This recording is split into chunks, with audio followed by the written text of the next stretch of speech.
Selamat petang, salam sejahtera. Ini keputusan terkini ROS yang memang ditunggu-tunggu oleh seluruh rakyat Malaysia. Diumumkan oleh Zahid Hamidi. Ada ramai yang menyangka UMNO mungkin akan diharamkan. Ada yang ramai menyangka Muhyiddin pula, Zahid Hamidi mungkin akan dipecat oleh UMNO melalui kebenaran ataupun melalui cadangan daripada ROS. Ada juga yang mungkin menjangkakan bahawa keputusan PAU 2022 akan dibatalkan. Bahkan ada yang menyangka dan mengandaikan PAU 2022 akan dibuat sekali lagi untuk mendapatkan jawapan kepada persoalan besar ini, iaitu jawapan ROS. Dan ada juga yang menjangkakan ROS tidak akan membuat apa-apa. Namun demikian, apa yang dinyatakan oleh Zahid Hamidi memang benar-benar mengejutkan kita. Keputusan yang dinyatakan oleh Zahid berkaitan dengan tindakan ROS. Menurut Ahmad Zahid Hamidi, usul PAU 2022, beliau yakin ROS akan memberikan jawapan yang positif. Wah, yakinnya Zahid Hamidi terhadap keputusan ROS. Presiden UMNO Datuk Seri Dr. Ahmad Zahid Hamidi menyatakan keyakinannya terhadap usul Perhimpunan Agung UMNO PAU 2020 akan diluluskan Jabatan Pendaftaran Pertubuhan ROS. Beliau berkata keyakinan tersebut dinyatakan berikutan UMNO telah menghantar semua maklumat diperlukan kepada ROS berhubung usul jawatan presiden dan timbalan presiden tidak dipertandingkan yang lulus dalam PAU 2022. Kita mempunyai tempoh 60 hari untuk ROS respon kepada kita dan saya yakin peraturan mesyuarat UMNO telah diikuti sepenuhnya oleh pengerusi tetap UMNO. Saya yakin sebelum tempoh 60 hari, kita akan memperoleh jawapan yang positif daripada ROS, kata Zahid dalam sesi sidang media di Bilik Media Dewan Rakyat hari ini. Beliau yang menjawab isu berkenaan selepas diminta untuk mengumumkan perkembangan terkini, tempoh 60 hari diberikan ROS kepada UMNO. Saudara-saudara sekalian, memang ini satu keputusan yang kita tunggu-tunggu. Apakah yang mungkin akan berlaku selepas ini? Adakah ROS akan membiarkan keputusan yang telah diambil oleh PAU 2022 sebagai sah, ataupun ROS akan membatalkan keputusan itu? Namun demikian, mengikut keyakinan Zahid Hamidi ini, beliau kata ROS bakal akan memberikan jawapan yang positif. Saya berfikir keputusan ROS ini akan turut menentukan kestabilan politik Malaysia. Oleh sebab itulah mungkin ROS akan berlembut kepada UMNO. Kerana apa saja keputusan yang akan dibuat oleh ROS, ia boleh mempengaruhi keadaan politik Malaysia, lanskap politik Malaysia, khususnya kestabilan kerajaan perpaduan di bawah pimpinan Anwar Ibrahim. Kita berdoa semoga apa yang diberikan, keputusan yang diberikan oleh ROS akan dapat membawa kemakmuran kepada negara kita. Sekian dulu untuk kali ini. Jangan lupa tinggalkan komen anda. Ikuti terus ulasan selepas ini. Selamat petang, salam sejahtera. Terima kasih kerana bersama dengan saya di Nazilin Unity Channel. Petang ini tajuknya Muhyiddin ingat boleh perintah selamanya. Itu persoalan Puan Zarkasi kepada Muhyiddin Yassin. Kita nak ulas pendek tapi bernas.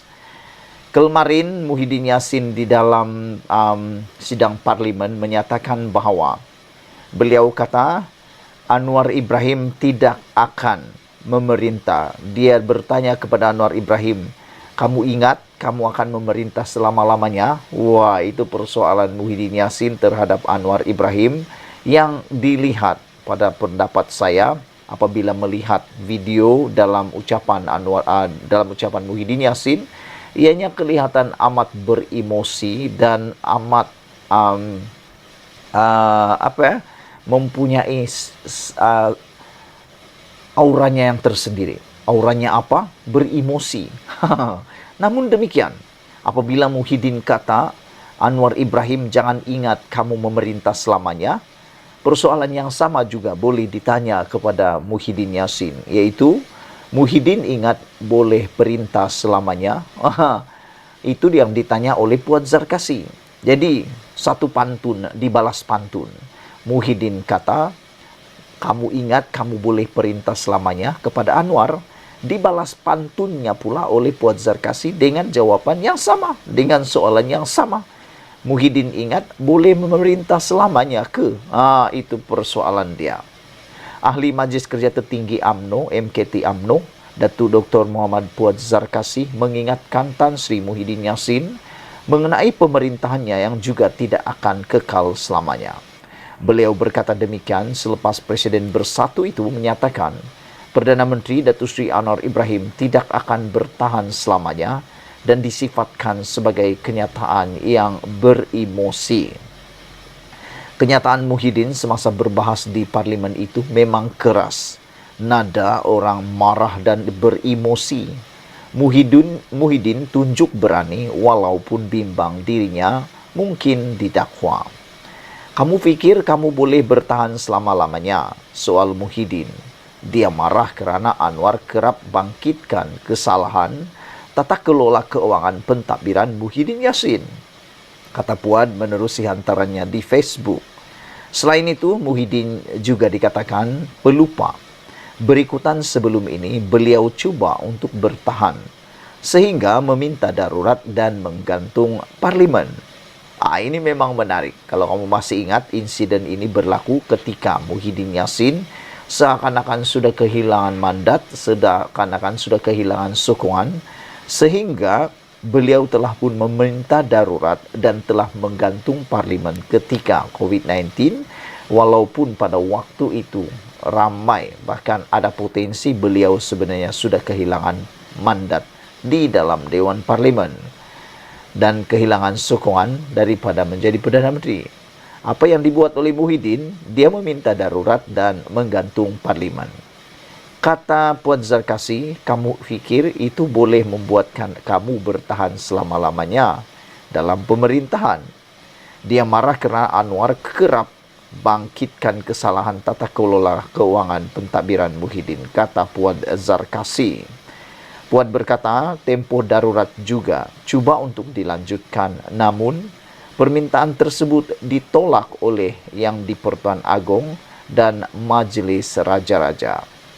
Muhyiddin ingat dia Perdana Menteri paling popular, dijajah ke sana-sini, ke sana kemari. Akhirnya boleh bertahan 17 bulan sahaja. Sempat buat banyak kerosakan, tambah Puan lagi. Ini memang menarik. Apabila Muhyiddin memberikan pantun kepada Anwar Ibrahim, yaitu kamu ingat, kamu fikir, kamu boleh bertahan selama-lamanya, soal Muhyiddin kepada Anwar Ibrahim. Anwar Ibrahim tidak pernah menjawab persoalan ini, tetapi dijawab oleh Puan Zarkasi melalui satu soalan pantun juga, yaitu Muhyiddin ingat boleh perintah selamanya. Itu memang cukup menarik. Akhirnya pada waktu ini mungkin kenyataan Muhyiddin itu adalah nada orang marah dan beremosi. Muhyiddin tunjuk berani walaupun bimbang dirinya mungkin didakwa. Itulah dia pendedahan daripada Puan Zarkasi yang memang menarik perhatian kita semua. Sebelum kita berpisah, ikuti terus ulasan selepas ini. Selamat petang, salam sejahtera. Terima kasih kerana bersama dengan saya di Nazilin Unity Channel. Isu yang paling hangat pada petang ini ialah dalam seminggu atau 2 minggu lagi, Bersatu akan didakwa oleh SPRM. Itu persoalan besar yang akan kita jawab pada petang ini. Sebelum kita teruskan, sila dulu tekan butang subscribe untuk mendapatkan isu terkini dan membantu mengembangkan channel ini. Tekan butang subscribe itu percuma. Saudara-saudara sekalian, isu yang paling hangat pada ketika ini membabitkan derma RM 300 juta yang dikatakan datang daripada golongan kontraktor yang telah mendapat projek semasa pemerintahan Muhyiddin Yassin. Ini telah menimbulkan pelbagai polemik, pelbagai naratif dan pelbagai cerita yang memang menarik perhatian kita semua. Ada yang kata itu hanya satu langkah politik, ada yang kata itu hanya satu langkah fitnah, dan ada yang kata itu semua adalah pembohongan. Namun demikian, bukti demi bukti, sumber demi sumber mula berkata yang seakan-akan perkara itu ada kebenarannya. Menurut Anwar Ibrahim, beliau kata, kalau ianya menjadi begitu amat meluas, mustahil tidak ada kebenarannya. Saudara-saudara, daripada utusan Malaysia, dituduh atau tidak akan ada diketahui dalam 2 minggu lagi.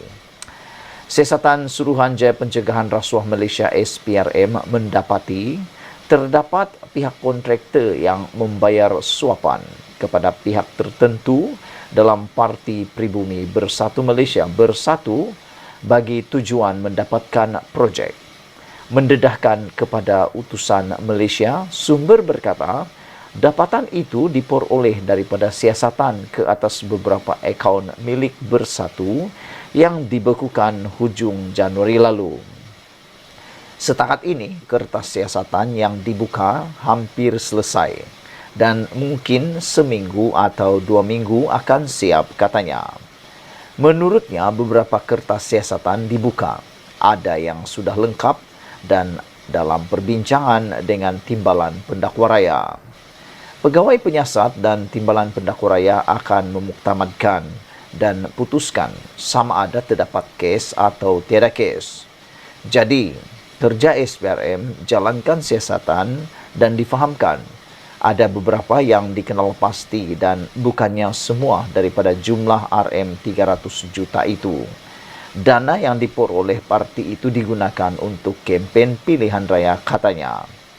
Bagaimanapun, sumber itu tidak dapat memberitahu berhubung penglibatan Presiden Parti terbabit serta pembabitan parti lain. Jumlah nama yang terlibat juga akan dimuktamadkan secepat mungkin.